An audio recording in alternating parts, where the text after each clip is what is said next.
Hi, my name is Lauren Allen, and I am one of the school-based coordinators at Access Counseling Services, and today I'm going to be talking to you about perspective taking.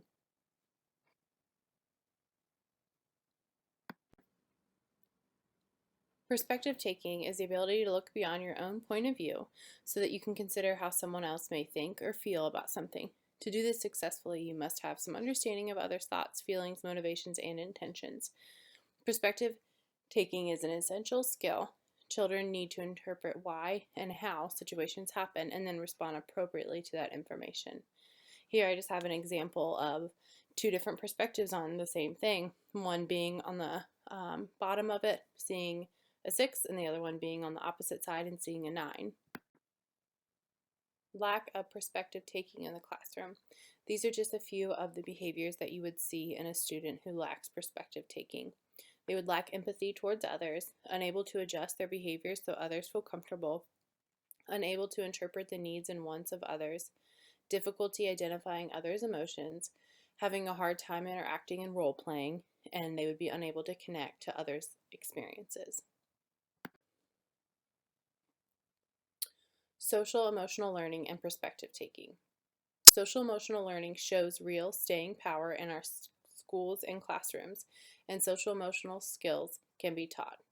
One core social emotional skill is social perspective taking, the capacity to make sense of others' thoughts and feelings. And here are just a few of the general strategies to help teach perspective taking to students. Imagining yourself having the same experience as someone else, basically putting yourself in someone else's shoes, imagining your own similar past experiences to understand another situation, and applying general knowledge about how people are likely to respond in certain situations.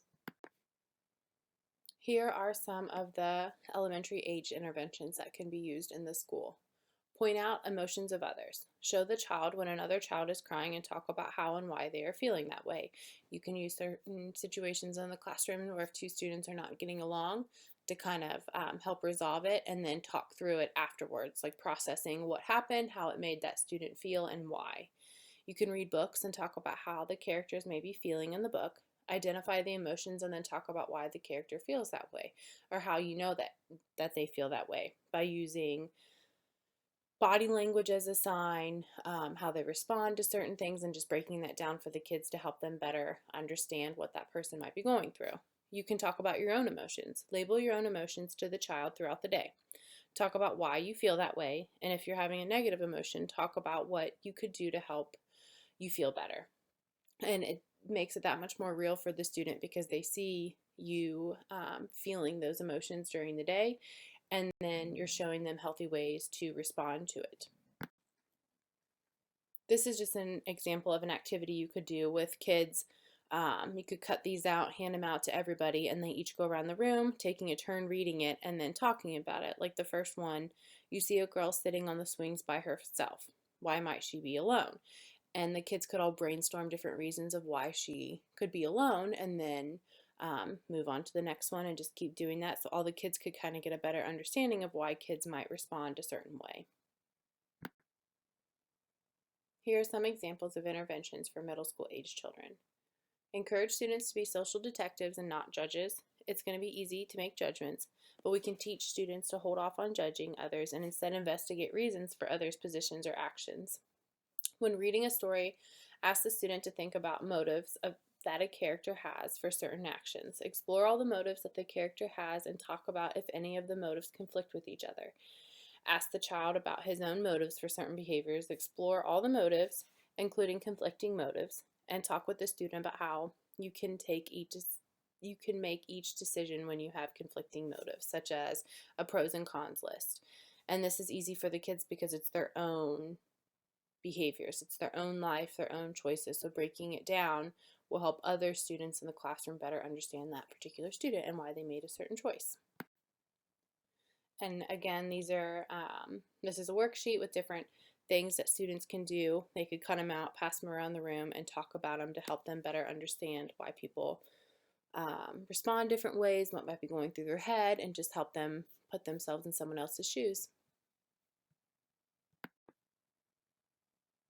Here are some interventions for high school age students.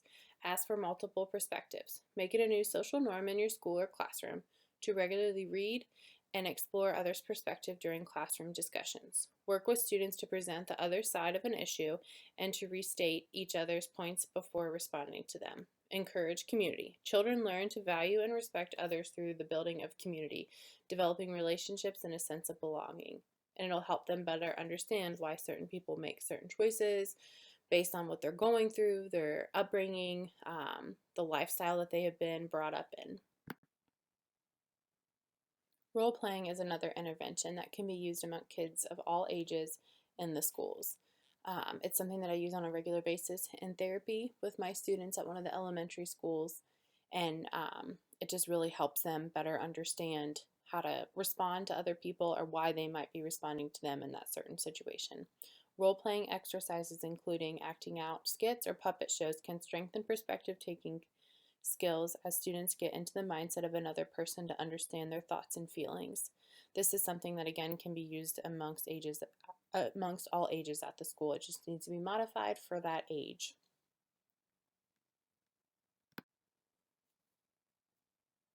Thanks for taking the time to watch and listen to this presentation, and if you have any questions, feel free to reach out to me at my email listed on this slide. Thank you.